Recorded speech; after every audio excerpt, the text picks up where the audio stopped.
product din nga i-review. So, ato siya i-open ko. Mo-work ba ni siya, ha? Wireless microphone daw for vlogging. Vlogging or vlogging? For vlogging. Basta nara nila doon. So, ato siyang i-check kung mo-work ba, ha?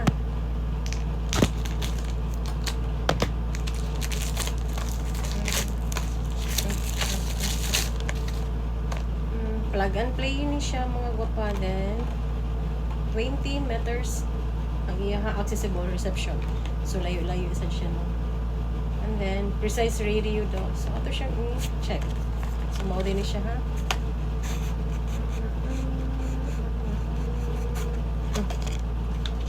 So atong i-try kung work ba ni. So mao ni siya ang iyang plug. Then kani siya imong butan din sa mga simbang kuan asa na nimo mag-ana ba kaniha sa tuyo kung saan na nimo siya girl. Then bali duha na siya. Akong gi-order is duha ka mic. And then nasa siya ani sad kanira sang silang duha. Kanara kani i-plug mo kaning mic. At sa ako akay duha ka mic. And then check naman siya instruction sa wire. Imo siya i-charge. I-charge sa ni nato before nato gamiton kay di man ni siya mo-work ko. Ato ani siyang gamiton nga walay charge, di ba? So i-charge nato siya mga 10 to 15 minutes. Siguro okay na siya. And then ganiha ako na siyang i-charge. And then ang paggamit dahil ani niya mga wapa is nani siya sa duyo na ay power button. So pag gamit ako niya ganiha is i-press lang ako siya giana. So wala siya ni work. And then ang buhat mo ay is long press din mo siya. So ato i-try ha. Wala pa siya nag green. So ato siyang i-try long press. O diba ni green na siya. So kani siya kay nag red ug nag green. So bago pa maguni siya na ako siyang i-charge. So kani isa ato ang gamiton. Pag power sad niya is long press na gyapon siya. O diba na power. Ang kaning isa to nasa siya. Baka na siya. And then nakadungog mo no kanang ang sa aircon, saba sa aircon. So ato siyang i-try kung work pa siya.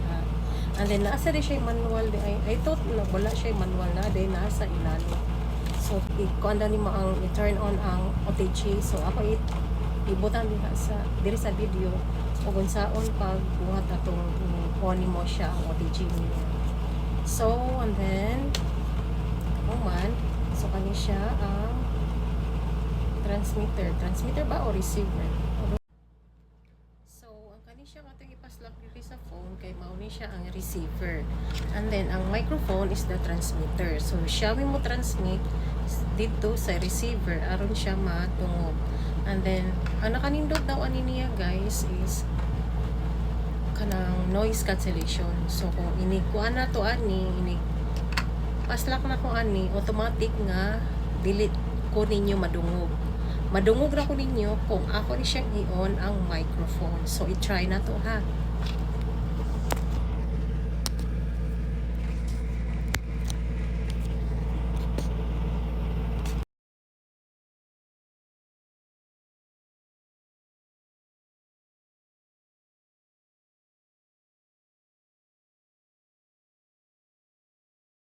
Nadungog guys. So wala na to ang saba sa aircon. Pasensya mo sa akong buhok. Ako buhok kay naunsa na ni pagkulot. So mao na ni siya guys. So nakadungog na mo. Then ang atong background is wala na saba sa. So ang kaning microphone is legit. So pero okay na ni siya guys sa ihang price.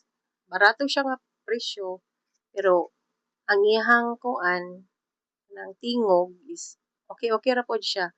Kung nag-start pa lang ta og mga vlogging or vlogging diha, so pwede na kaayo ni siya nato. Kung mudako nang imuhang vlog diha or unsa imong ipanghimo, why not? Mupalit ka atong mahalon nga nindot kay siya og tingog. Dili pareha sa ani.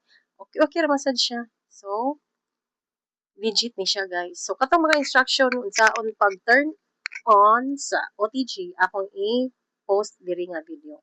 So ingon na ni unay na siya guys. So ang imo nang buhaton is moadto ka sa imong settings, scroll down, adto ka sa Face ID and passcode. And then after ana adto ka sa ubos, scroll down, ang control center is i-off, and then ang accessories is i-on na nimo siya. I-on, and then after ana moadto ka sa accessibility, and then adto ka sa audio and visual. So ang mono audio is imong i-on, and then ang headphone accommodations is i-on na nimo siya.